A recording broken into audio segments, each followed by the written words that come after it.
I know a bunch of people who run MBA programs, and I've had discussions with them because the thing about an MBA program is if it's selective, it's really hard to get in. It's like getting into Harvard. It's really hard to get into Harvard. You have to have an IQ that places you at least at the 99th percentile, and then you have to be really good at least one or two other things. So it's really hard to get in. Okay, so you think, well, why hire a Harvard graduate? Well, it's the quality of the education. It's like, no, it's not. It's the fact that it's really hard to get in. All of the value of the Ivy League education is in the screening before the education starts. Now, that doesn't mean that people go to Harvard and they get educated, but they'd get just as educated if they went somewhere else. First of all, it's like every university contains more information than any student can ever possibly process. If you're super smart, you can be dropped into a state college somewhere, a low-level state college. You just spend 4 years in the library. You know, like, what are you going to do? Read the whole library? No. Right. So, and the data on this is quite clear. It's like, and it's the same with private schools. The reason that people who go to private schools do better than people who go to public schools is because, generally speaking, the people who go into private schools are smarter. It's not the education that's any better. And so we radically overestimate the degree to which training works. So now you can train people to be stupid, but training them to be smarter than they are is really, really, really hard.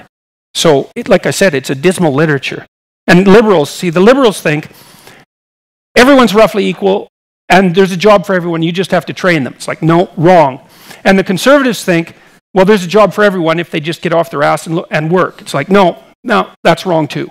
Even though, if you work, that's better. And, well, so that's on the conservative end, but the liberals won't take into account individual differences. Well, obviously, that's part of what the whole politically correct discussion is about. It's like, everyone's the same. It's like, yeah, they're not. You know, and I find it's really annoying, I would say. Like, I love to come to Silicon Valley. I've been here many, many times, and like, it's really something to come here and meet. There's so many people here who are off the scales intelligent, and they're all, you know, clustered together, which is why this place is so unbelievably rich and so unbelievably productive, one of the reasons. But it's also very annoying that it's so left-leaning, because one of the things that the left-leaning Silicon Valley geniuses should understand is that they're the beneficiary of a genetic lottery. Mm-hmm. And they should take that seriously. It's like, yeah, you worked hard. Yes, you're entrepreneurial. Yes, you're on point. You put in your 60 hours a week. You know, you do everything you could. But you have an IQ of 150. And like, that's not your doing, right? That's something that happened to you. And so you can't be saying, well, it's all me. It's like, no, it's not. It's all you and the genius that you were granted as an infant. That's it. That's what's driving it. Now, that doesn't mean, I think, that people of disproportionate intelligence shouldn't be rewarded disproportionately. It's possible that they should, because it might be in the best interest of everyone else to dump as much money as possible to the top 2% of the cognitive strata, because they're going to be most generative with it. And so, and even if it's not fair, because you might say, well, just because you won the genetic lottery, does that mean that you should have more money than anyone else? It's like, well, not on the grounds of fairness, but if you have to distribute money, well, who are you going to distribute it to? You know, and I think, was it Ted, who ran CNN? Ted Turner. Mm-hmm. He estimated that if you tried as hard as you could in your entire life, there was no way that you could spend more than $400 million. And so let's say you have more money than that at your disposal. Well, hopefully you're going to do some halfway intelligent things with it, and hopefully you'd expect that the more intelligent people would do more than halfway intelligent things with it. So if you have to have unequal distribution, then a meritocracy is probably the best way to do it. But it still leaves you with this terrible problem, which is, what do you do with all the people who stack up at zero? And the answer isn't have contempt for them because they don't work as hard as you. It's like, yeah, a bunch of them don't. You know, because conscientiousness also predicts success. So among the poor, there are people who don't work, you know, but you never want to underestimate the contribution of cognitive ability.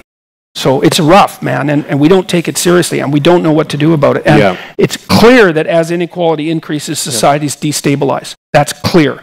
So it's something that has to be dealt with, but we don't know how to deal with it. We don't know how to efficiently move resources to the bottom end of the competence hierarchy.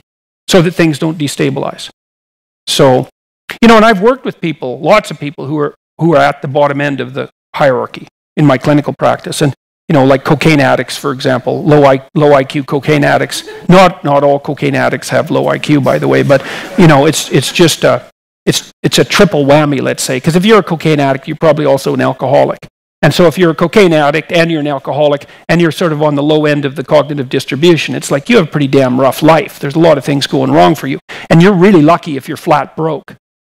Because as soon as you get money, you are so done, you cannot believe it. So like when your unemployment check comes in and you're a cocaine addict, alcoholic who isn't employed, the probability that 3 days later you're going to end up face down in a ditch is really, really high. So don't be thinking, like, it's not so simple that you can just dump money down the competence hierarchy to the people who are in the underclass and expect that that's going to have a salutary effect. I don't think there's any evidence for that whatsoever. Like, money is not an easy resource to use productively.